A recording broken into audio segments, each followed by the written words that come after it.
Esa es una pregunta de una enorme complejidad. Yo creo que a veces se nos escapa lo complejo que es eso. Yo voy a empezar por decir que nadie pierde nada pidiendo perdón, ¿sí? Y más si ese perdón está acompañado de dos cosas. La más importante de todas es que si de buena fe alguien nos pide perdón, lo mínimo que se espera es que lo perdonemos, ¿sí? Y si eso ayuda, bienvenido. Pero la pregunta se vuelve más compleja cuando nosotros, los latinoamericanos, decimos que nos pidan perdón, porque ahí la cosa se vuelve mucho más difícil. Esto no fue un proceso, todo este proceso violento, horrible, de la conquista, con todas las complejidades que tuvo, que no nos las enseñan ciertamente en los colegios, ¿no? Y podemos después hablar de esas complejidades, que no es simplemente buenos contra malos, sino que continuó después de la independencia. Entonces, cuando los latinoamericanos decimos que nos pidan perdón, la pregunta que yo me haría es, ¿quiénes somos nos? Yo creo que la República también tendría que pedir perdón, ¿sí? Porque la cosa evidentemente continuó. Y esta fue una cosa que, digamos, el que nos pidan perdón fue una cosa que se inventaron los criollos con la independencia. Los criollos no eran precisamente descendientes de indígenas, eran descendientes de conquistadores. Y se apropiaron del dolor ajeno para exigir un perdón, siendo ellos mucho más culpables, si se quiere, que esos otros que son fáciles de etiquetar. Entonces yo creo que es una pregunta que no es tan sencilla. ¿Quiénes somos nosotros? ¿Quiénes deben pedir perdón? Y voy simplemente a decir algo provocativo. El pueblo español del siglo XVI también fue víctima de la conquista. Fue un pueblo que usaron como carne de cañón con el dinero conseguido con los recursos americanos por toda Europa. Fue el siglo XVI un periodo de empobrecimiento del pobre español absolutamente radical. Fue un periodo en el cual muchachos de 12, 13, 14 años eran enviados a las minas para extraer mercurio, que es absolutamente tóxico, en España, además de lo que hicieron en Potosí, por supuesto, que todo el mundo sabe.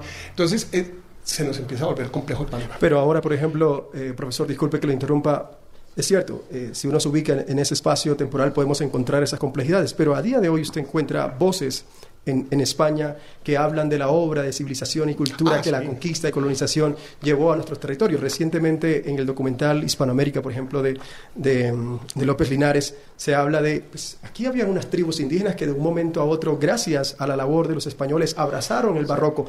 De un legado como el nuestro, que fue llevar precisamente el español y a través de las misiones el catolicismo y por tanto la civilización, la libertad al continente americano. No, eso es una vergüenza. Sí, eso es una vergüenza. Incluso hay alguien en España que dice ahora, yo tengo muy mala memoria para los nombres, pero a veces eso es muy bueno, que dice que si no hubiera habido la conquista, los indígenas se hubieran comido los unos a los otros porque eran caníbales. Ese tipo de cosas, yo creo que eso ya eso no amerita ni siquiera una interlocución seria, porque es casi que caricaturesco. Es muy sintomático, por supuesto, una manera de ver el mundo terriblemente peligrosa, que se basa en esas etiquetas tan fáciles, ¿no? Y por supuesto es absolutamente espantoso. Ahí entramos a un tema que es clave, que es el uso de la memoria. ¿Para qué vamos a usar la memoria? Uno puede usar la memoria para odiar eternamente a quien creemos es malo. Y es usualmente como ha funcionado. Eso no sirve ya. Si la memoria no se usa para construir una humanidad distinta, la memoria es genocida. ¿Sí? No hay genocida en la historia de la humanidad que no haya convencido a la gente que está orando por una buena causa. Todos los genocidas creen que están actuando por una causa absolutamente superior. Todos. No importa de qué color tengan. Y eso es peligroso, porque esa noción de bien y mal se puede usar de maneras absolutamente trágicas. Entonces yo creo que la memoria es muy útil si ayuda a que las cosas que han pasado, no que nunca más me vuelvan a pasar a mí, que esa es fácil, sino que nunca le vuelvan a pasar a nadie. Y esa es fundamental, porque eso es lo que nos permite dialogar. Y yo creo que esa memoria debe incluir las complejidades de las cosas. Voy a dar un ejemplo un poco anecdótico, si se quiere, que es todas nuestras fuentes de la conquista son conquistadores muy importantes, que escribieron grandes obras. Ese no era el conquistador de a pie. Lo que hoy es Colombia tiene la suerte de tener un relato de un cronista de a pie, que es muy raro. Son testimonios muy raros, a veces porque no sabían leer ni escribir, pero generalmente porque a nadie le importaba lo que escribiera, que es un señor que se llamaba Pero López, que estuvo en el Alto Magdalena en medio de una violencia conquistadora desbocada. Y hay una escena en la cual los indígenas toman venganza, justificada plenamente, y matan a un conquistador, a un oficial, digamos. Y Pero López reacciona de una manera muy interesante. Pero López dice, pues mire, lo que pasa en Indias es que quienes son crueles con los indios tienen esa muerte. Como diciendo, se la merece. ¿Sí? Se la merece. Este era un soldado de a pie que es el equivalente al desplazado de hoy. Que ese era el conquistador de a pie en muchos casos. Entonces uno tiene que empezar a ver esas complejidades y esas riquezas para entender que la historia se construye también de forma compleja y que es lo primero que tenemos que enfrentar para poder construir un futuro. Por eso digo, el perdón, la memoria solamente serán útiles en la medida que la aprovechemos para construir. Algunos de estos monumentos que tienen que ver un poco con la memoria y la iconografía que han sido derrumbados no fueron, construidos o instalados en nuestro territorio en el periodo colonial. Muchos de ellos son de la segunda mitad del siglo XX. La mayoría. Casi todos. Sí. Por ejemplo, el de Pedro de Heredia, que está en Cartagena, que constantemente quieren derribar, es de la segunda mitad del siglo XX. Usted tiene razón, mire, todas las estatuas fueron montadas por el régimen republicano. Y fueron montadas en el momento en que se empezó a consolidar, duélanos o no nos duela, la idea de América Latina, porque Colón y los conquistadores representaban la latinidad, que fue un proyecto imperial francés, entre otras cosas, ¿no? Pero con las estatuas han pasado cosas fantásticas y ahí es donde entran los matices. Ustedes se acuerdan la estatua de Jiménez de Quesada en la Jiménez, que fue derribada. Afortunadamente, porque era horrorosa. Era fea. Ahora sigue siendo feo lo que dejaron, pero bueno. Hubo una comunidad indígena de Bogotá que le hizo a Jiménez de Quesada un ritual de enterramiento. Y lo perdonó. Esas historias no se cuentan. Eso apareció en la prensa ahí, 2 líneas. Y en su libro. Sí, porque me costó un trabajo bruto encontrar la referencia. Pero yo creo que esas son las cosas interesantes. ¿Es un ritual de enterramiento o fue un juzgamiento? No, y lo perdonaron. ¿Lo perdonaron? Le dijeron, su alma ya usted está lleno de maldad. Pero ojo, no fue la visión tradicional nuestra de usted, Jiménez de Quesada, es 100% malo y se va a ir al infierno. No, fue un proceso en el cual lo limpiaron y dejaron que su alma descansara en paz. Yo a veces pienso que lo que necesita la humanidad es eso. No porque Jiménez, no estoy haciendo una apología de Jiménez de Quesada, que entre otras cosas, en lo que te acabo de dar, y te prometí, era un criminal. Era un abogado, pero además de abogado criminal. Sino es la actitud que tenemos que tener nosotros ante las cosas del pasado, que es muy interesante.